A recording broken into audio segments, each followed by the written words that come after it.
Naranasan mo na bang maramdaman na may isang tao na iniisip ka, kahit napakalayo nila? Ang biglang lamig ng hangin ang pagkurap ng iyong kandila ang awitin na paulit-ulit na tumutugtog, hindi ito basta aksidente, Capricorn. Ang universo ay bumubulong sa iyo, dahan-dahang pinagdudugtong ang dalawang enerhiya sa gitna ng katahimikan. May pusong naakit sa iyo, at ni hindi nila alam kung bakit. Ngunit mararamdaman mo ito sa iyong mga panaginip, sa mga senyales, sa mga sandaling bago ka matulog. Hindi ito pagkakataon lamang. Ito ay tadhana na unti-unting inihahanda ang pagdating ng matagal nang inaasam ng iyong kaluluwa. Capricorn, nitong mga nakaraang araw ay tila nagbabago ang iyong enerhiya, mas banayad, mas malalim, ngunit kakaibang nakakaakit. Maaaring hindi mo ito napapansin pero nararamdaman ito ng mga tao sa paligid mo. Ang iyong katahimikan ngayon ay may kapangyarihan, ang iyong aura ay naging isang tahimik na bagyong humihila ng mga kaluluwa kahit wala kang sinasabi. Marahil napansin mong may tumitig sa iyo ng mas matagal kaysa dati, o isang pamilyar na pangalan na biglang muling lumitaw. Hindi ito mga aksidente, mga pahiwatig ito na iniaayon ng universo ang mga enerhiya sa paligid mo. Sa mga nagdaang buwan, ikaw ay naghilom, nagmuni-muni, at natutong magtiwala sa banal na tiyempo ng buhay. At ngayon, ang pasensyang iyon ay nagsisimulang magningning mula sa loob, isang liwanag na umaakit sa mga bagay na tunay na nakalaan para sa iyong kaluluwa. May isang hindi mo inaasahan na unti-unting naakit sa liwanag na iyon, ginagabayan ng mga puwersang lampas sa lohika. Araw-araw, lalo pang lumalakas ang enerhiya sa pagitan nyo at malapit nang ipakita ng universo sa iyo kung bakit. Ang kasalukuyang enerhiyang umiikot. Sa katahimikan ng iyong mga gabi, Capricorn, may makapangyarihang puwersang nagsimulang kumilos sa paligid mo. Maaaring hindi mo ito sinasabi, ngunit sa kaibuturan mo, nararamdaman mo ito, yung kakaibang kapanatagan na may kasamang pananabik, yung pakiramdam na parang may di nakikitang lakas na umaayon sa pabor mo. Inaayos ng universo ang daloy ng enerhiya, at ang iyong vibration ay umabot na sa puntong hindi na lang ito basta nabubuhay, kundi nakakaakit na. Ang iyong aura, na minsang pinahina ng pagkadismaya at pagod, ngayon ay nagliliwanag ng tahimik ngunit matatag na lakas. Hindi ito maingay. Hindi ito dramatiko. Ngunit imposibleng hindi mapansin. Ang mga taong minsan ay hindi ka pinapansin, ngayon ay nararamdaman na ang iyong presensya, kahit bago ka pa pumasok sa silid. Ikaw na ngayon ang katahimikan matapos ang bagyo, at ang katahimikang iyon ay nakakaakit. Capricorn, ang iyong espiritual na enerhiya ngayon ay nakaugat sa kapayapaan, pagpapatawad, at pagbitaw. Tumigil ka na sa paghabol sa mga bagay na hindi para sa iyo. Natutunan mong manahimik at magtiwala sa banal na tiyempo, at dahil doon, dumarating na ngayon ang mga biyayang para sa iyo nang walang kahirap-hirap. Kapag ang isang Capricorn ay umabot sa ganitong estado, kalmado, matyaga, at nakaugat sa lupa, agad tumutugon ang universo. Ang mga lumang enerhiyang minsang lumalaban sa iyo ay lumalambot, ang mga taong minsang hindi ka pinahalagahan ay biglang nag-iisip muli tungkol sa iyo. Napapanaginipan ka nila. Ramdam nila ang kawalan mo na parang tibok ng pusong nawawala. Ang magnetikong hatak na ito ay hindi pantasya, ito ang tinatawag nating mga Pilipino na pahiwatig ng langit, mga senyales ng langit na tahimik na kumikilos sa pabor mo. Marahil napansin mong kumikislap ang kandilang nasa iyong altar, kahit walang hangin, o dahan-dahang bumabagsak ang rosaryo mula sa pagkakalagay nito. Ang mga ito ay mga banal na kindat, mga hudyat na ang espiritual na agos ay papalapit sa iyo. Maaaring hindi mo ito sinasabi, ngunit sa kaibuturan mo, nararamdaman mo ito, yung kakaibang kapanatagan na may kasamang pananabik, yung pakiramdam na parang may di nakikitang lakas na umaayon sa pabor mo. Inaayos ng universo ang daloy ng enerhiya, at ang iyong vibration ay umabot na sa puntong hindi na lang ito basta nabubuhay, kundi nakakaakit na. Ang iyong aura, na minsang pinahina ng pagkadismaya at pagod, ngayon ay nagliliwanag ng tahimik ngunit matatag na lakas. Hindi ito maingay. Hindi ito dramatiko. Ngunit imposibleng hindi mapansin.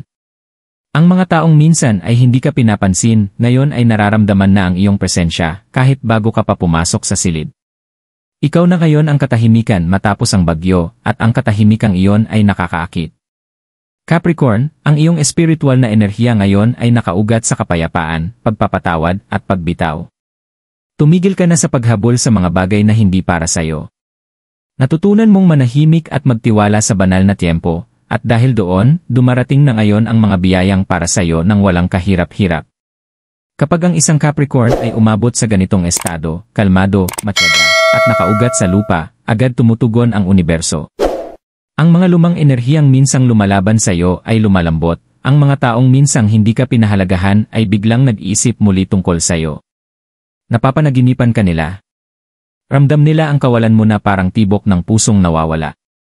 Ang magnetikong hatak na ito ay hindi pantasya. Ito ang tinatawag nating mga Pilipino na pahiwatig ng langit, mga senyales ng langit na tahimik na kumikilos sa pabor mo. Marahil napansin mong kumikislap ang kandilang nasa iyong altar kahit walang hangin o dahan-dahang bumabagsak ang rosaryo mula sa pagkakalagay nito. Ang mga ito ay mga banal na kindat, mga hudyat na ang espiritual na agos ay papalapit sa iyo. Sa paniniwalang Pilipino, kapag ang iyong enerhiya ay muling umaangat matapos ang mahabang panahon ng sakit, binabalans ito ng universo sa pamamagitan ng pagbabalik ng kung ano o sino ang matagal nang naghahanap sa iyo. Kaya nitong mga huling araw, maaaring nararamdaman mong kalmado, ngunit balisa, parang alam ng iyong kaluluwa na may paparating, ngunit hindi pa niya ito maipaliwanag. Hindi mo lang ito guni-guni, Capricorn. Kapag bigla kang nagigising sa pagitan ng alas 3 at alas 4 ng umaga, hindi iyon basta aksidente. Sa maraming tahanang Pilipino, sinasabing iyon ang oras kung kailan pinakamalapit ang ugnayan ng mundo ng espiritu sa mundo ng tao, isang banal na sandali kung saan ang iyong mga gabay ay bumubulong, at ang taong nag-iisip sa iyo ay nakakaugnay sa pamamagitan ng panaginip at damdamin. Sindihan mo ang maliit na puting kandila sa tabi ng iyong kama kung mangyari ito muli. Bulongin mo ng marahan ang iyong pangalan, kasunod ang salitang, "Handa na ako."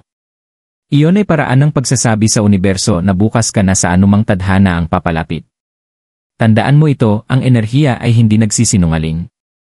Maaaring umiti ka kahit may sakit, manahimik kahit nag-iisa, ngunit ang iyong kaluluwa ay patuloy na nagpapadala ng mga alon na tanging tamang puso lamang ang makakarinig. Sa kung saan man, may isang taong tumatanggap ng iyong signal, nararamdaman ang parehong banayad na hatak patungo sa iyo.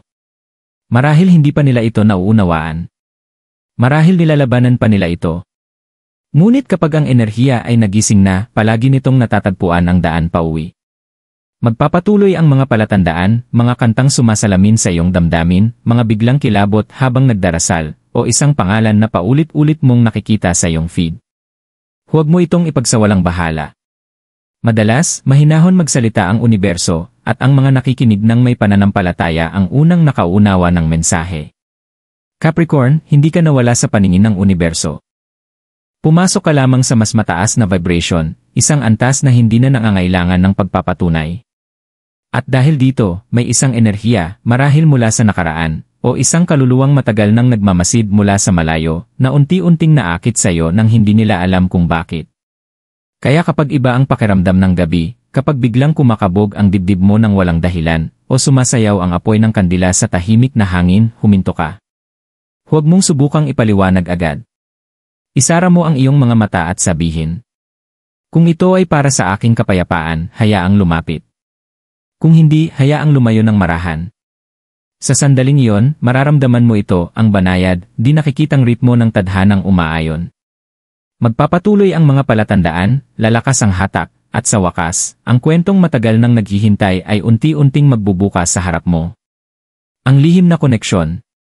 Capricorn, nagsimula nang maghabi ang tadhana ng mga sinulid sa pagitan mo at ng isang taong matagal nang tahimik na umiikot sa paligid ng iyong enerhiya. Maaaring hindi mo pa ito ganap na nakikilala, ngunit alam na ng iyong kaluluwa kung sino siya. Siya yung pangalan na paulit-ulit na lumilitaw sa pinakahindi inaasahang sandali, isang abiso na biglang sumulpot, isang panaginip na tila totoo, o yung init sa dibdib mo tuwing naiisip mo siya. Ang universo ay bumubulong, at ang bulong na iyon ay ang kanyang enerhiya na tumutugon sa iyo. Sa mga nakaraang linggo, marahil buwan, nararamdaman din nila ang parehong bagay, yung banayad pero tuloy-tuloy na hatak patungo sa iyo. Hindi nila ito maipaliwanag sa lohika, ngunit sa tuwing sinusubukan nilang lumayo, may di nakikitang puwersang humihila pabalik. Hindi ito pagkahumaling, ito ay resonansya, dalawang enerhiyang nag-vibrate sa parehong dalas, sa wakas ay nagtatagpo matapos ang mahabang panahon ng katahimikan at pagkakalayo. Minsan, ang koneksyon na ito ay tila walang lohika. Maaaring ito'y isang tao mula sa nakaraan, isang pag-ibig na walang closure, o isang kakilala na hindi mo nakilala ng lubusan. O baka naman ito ay bagong nilalang, naakit sa iyong kalma at tahimik na lakas, nararamdaman ang isang banal na presensya sa iyong paligid. Ano man ang kaso, nagsimula ng kumilos ang universo, dahan-dahang inaayos ang mga pangyayari upang mailapit siya sa iyo. Sa paniniwalang Pilipino, ang ganitong uri ng pag-akit ay hindi lamang emosyonal, ito ay espiritual. Tinatawag natin itong kapwa-kaluluwa, ang pagtatagpo ng mga kaluluwang magkaugnay. Kapag may mga aral o kasunduan ang dalawang espiritu, bago pa man isilang, nagiging imposibleng baliwalain ang mga palatandaan. Iba ang ihip ng hangin kapag naiisip mo siya. Mas maliwanag ang sindi ng kandila. Maging ang mga hayop, lalo na ang mga pusa o ibon, ay tila kakaiba ang kilos, na para bang nararamdaman nila ang presensya ng isa pang enerhiya sa paligid mo. Maaaring mapansin mong nagsisimulang magtagpo ang inyong mga panaginip. Baka makita mo siyang nakatayo sa malayo, nakatingin sa iyo ng may lungkot o pananabik. Minsan wala silang sinasabi, ngunit nananatili sa puso mo ang emosyon pagising mo. Ganito makipag-usap ang mga kaluluwa, hindi sa salita, kundi sa mga simbolo at damdamin na nananatili kahit gising ka na. Capricorn, hindi ka hinihilingang habulin o pilitin ang koneksyong ito. Hayaan mong ilantad ng tadhana ang sariling ritmo nito. Kapag naramdaman mong gusto mong abutin siya, huminga ka muna. Kapag sumagi ang pangalan niya sa isip mo, ngumiti at magtiwala. Hindi kailangan ng universo ang puwersa, kailangan nito ng pananampalataya. Sa ngayon, ang taong naakit sa iyong enerhiya ay dumaraan din sa kanyang mga aral. Tinuturuan silang bitawan ang pagmamataas, pagsisisi, o takot bago muling lumapit sa iyo. Kaya nananatili ang katahimikan, ito ay sagradong espasyo ng pagbabago. Nililinis ng universo ang inyong mga enerhiya upang kapag dumating ang muling pagkikita, hindi na ito magdala ng sakit, kundi kapayapaan. Sa maraming tahanang Pilipino, sinasabi ng matatanda, kung para sa iyo, babalik yan sa tamang oras.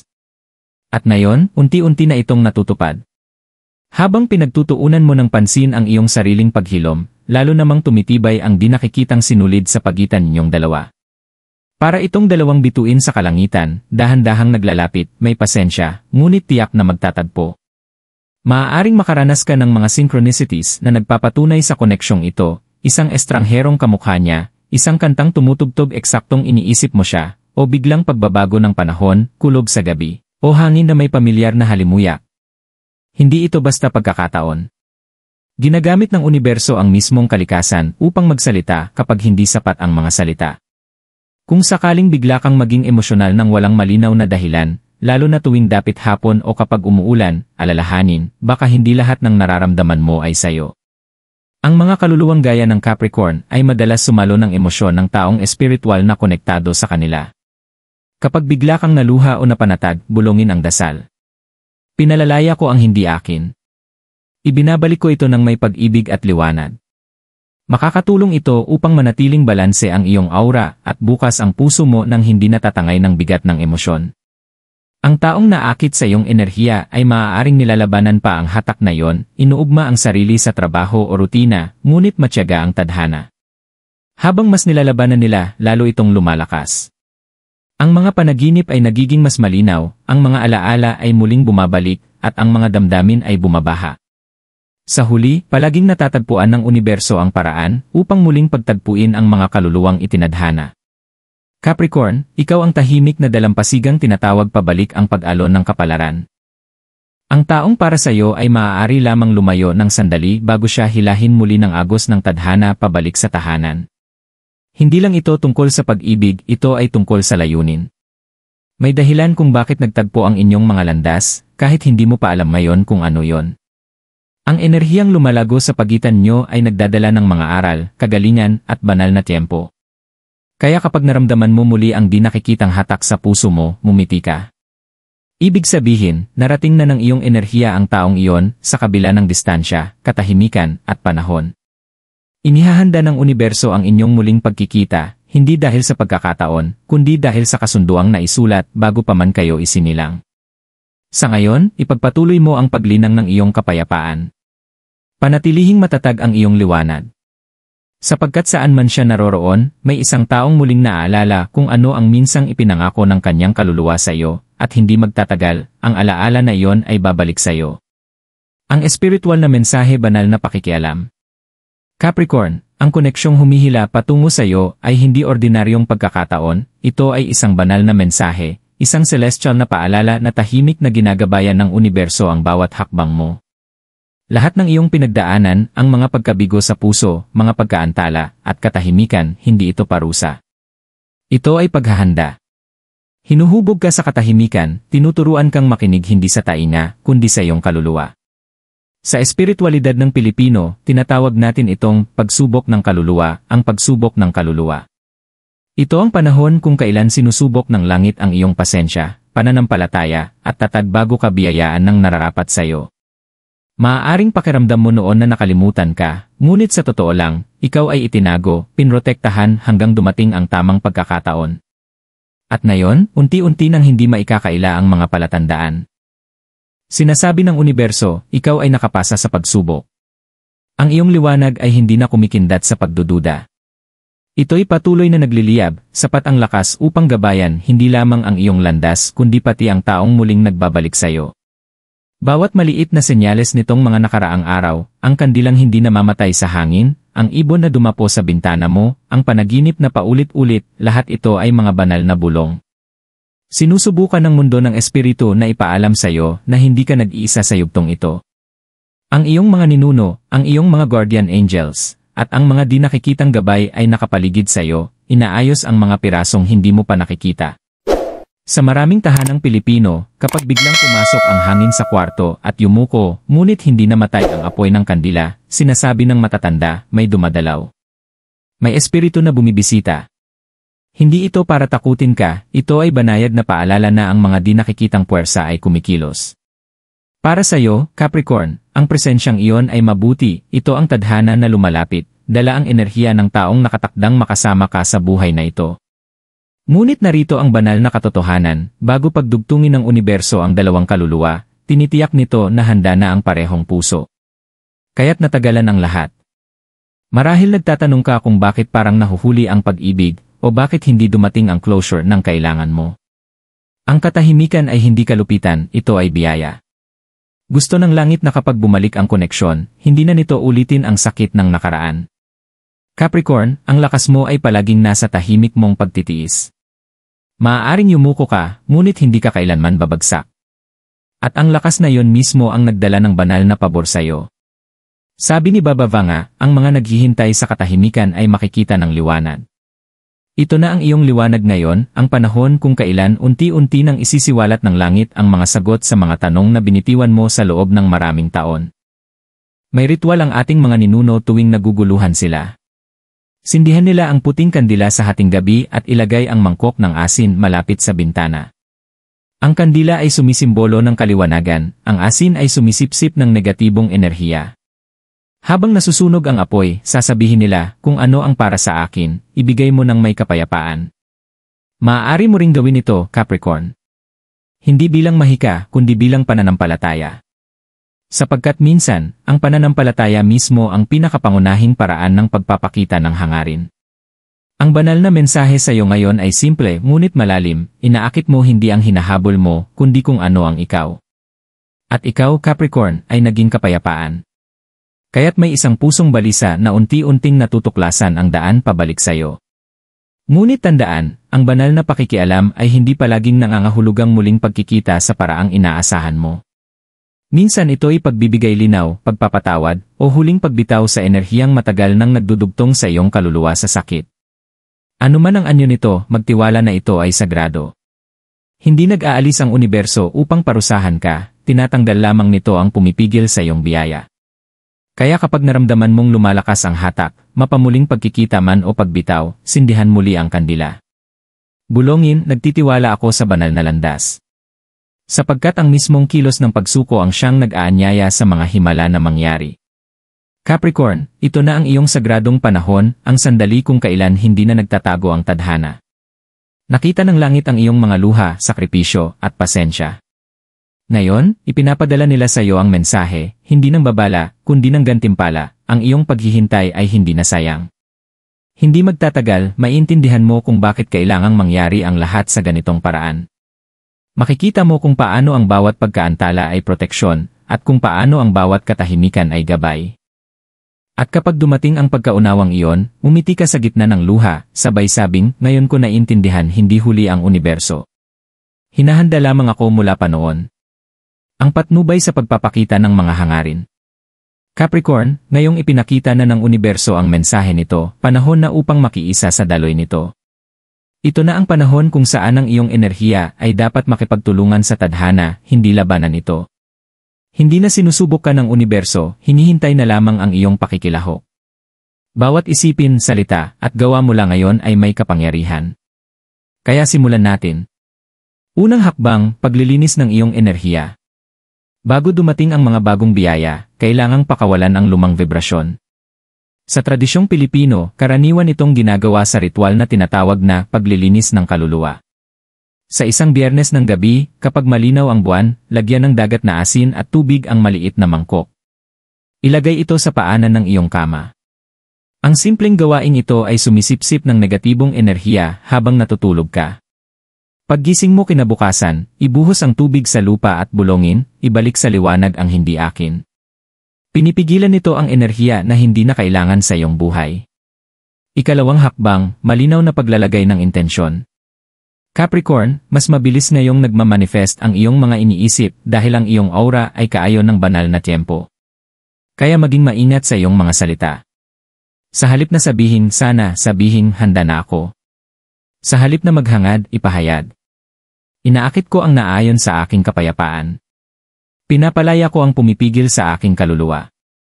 Isulat ang iyong intensyon sa papel gamit ang asul na tinta, kulay ng katotohanan at kalmadong enerhiya. Tiklupin ito ng 3 beses patungo sa puso at ilagay sa ilalim ng puting kandila. Habang nasusunog ang kandila, isipin na ang iyong hangarin ay umaangat na parang usok patungo sa langit. Mas matibay ang paniniwala mo sa iyong isinulat, mas mabilis itong magmamanyesta. Ikatlong hakbang, pangalagaan ang iyong liwanag. Kapag nagsimulang tumaas ang iyong enerhiya, hindi lahat ng tao sa paligid mo ay maintindihan ito.